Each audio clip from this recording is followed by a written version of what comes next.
CR will be caught and put in shelter home. How do you see these orders? یہ وہی جج اگر یہ بولے کہ میں آرڈر کرتا ہوں کہ سب لوگ لال رنگ پہن کر کے نکلیں، ہو نہیں سکتا ہے. شیلٹر تو ایک بھی نہیں ہے پورے دلی میں، تو کہاں ڈالیں گے؟ 3 لاکھ کتے، 3 لاکھ کتوں کو کہاں، کون سے شیلٹر میں آپ ڈالیں گے؟ پہلے تو دلی سرکار کو یہ لکھا ہے کہ 2 مہینے کے اندر اندر ان کو شیلٹر، اس کا اصل نام ہے پاؤنڈ میں ڈالنا پڑے گا. اب اس کے لیے پاؤنڈ بنانے پڑیں گے. تو 1 پاؤنڈ ابھی 3 لاکھ کتوں کے لیے آپ کو 3000 پاؤنڈ بنانے پڑیں گے، اور وہ بھی وہاں بنانے پڑیں گے جہاں کوئی رہتا نہیں ہے، کیونکہ ایک کالونی کے اندر تو آپ بنا نہیں سکتے ہیں جس میں آپ 100 کتے ڈالیں گے یا 200 کتے ڈالیں گے.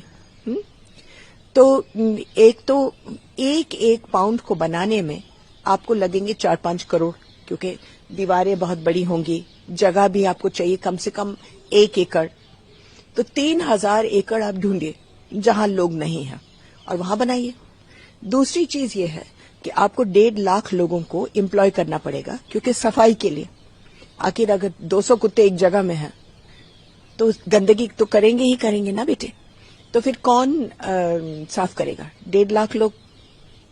پھر واچ مین کرنا ہے، پھر ان کے لیے کھانا بنانے کے لیے کسی کو کرنا ہے.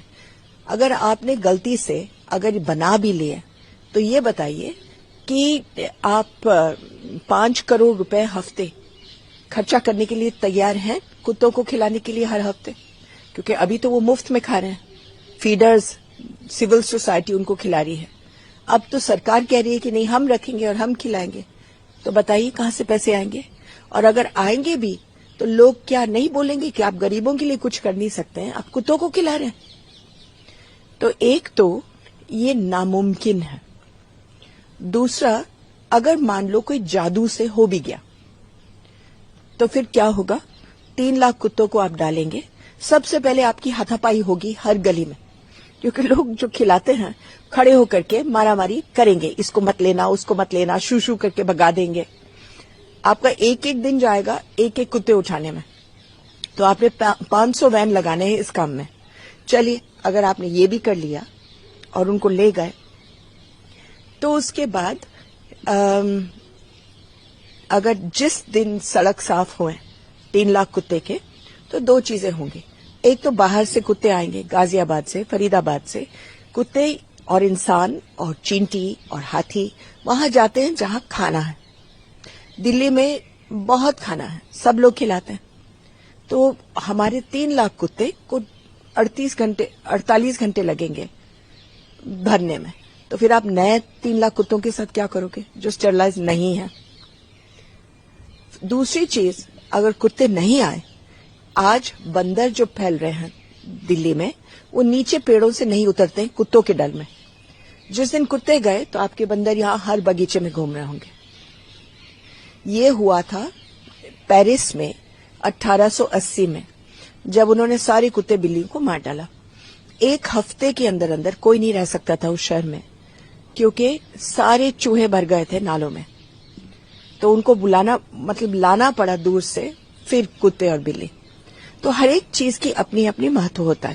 کیول کہنا کہ سارے کتوں کو ڈالو پاؤنڈ میں، یہ تو کوئی راجا جیسے بولتا ہے نا کہ پانی کے لہروں کو روک دو، یہ وہی والا ججمنٹ ہے.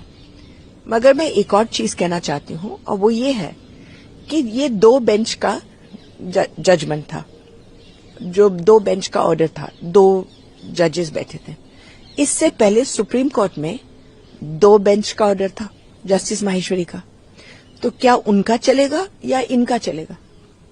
کیونکہ جسٹس ماہیشوری نے کہا سب کچھ بہت ٹھیک ہے، تھوڑا سا اس کو اور اچھا کر دو بس. اب یہ اور یہ تو بالکل ایک جیسے ہوئے. دونوں الگ الگ آرڈرز آئے ہیں سپریم کورٹ سے، تو کون مانا جائے گا؟ سپریم کورٹ کی اور سے یہ بھی کہا گیا ہے کہ ڈاگس بائٹس کی گھٹنائیں لگاتار بڑھ رہی ہیں، اس کو دیکھتے ہوئے یہ آرڈر کیا گیا ہے. اس کے ساتھ ہی میئر کا بھی اس پر بیان آیا. تو میں یہ کہہ رہی ہوں ڈاگ بائٹس پتہ نہیں بڑھ رہے ہیں کہ نہیں بڑھ رہے ہیں، لیکن ہاں میڈیا ان کے بارے میں زیادہ لکھ رہی ہے. اور وہ اس لیے ہے بیٹا، ڈاگس تبھی بائٹ کرتے ہیں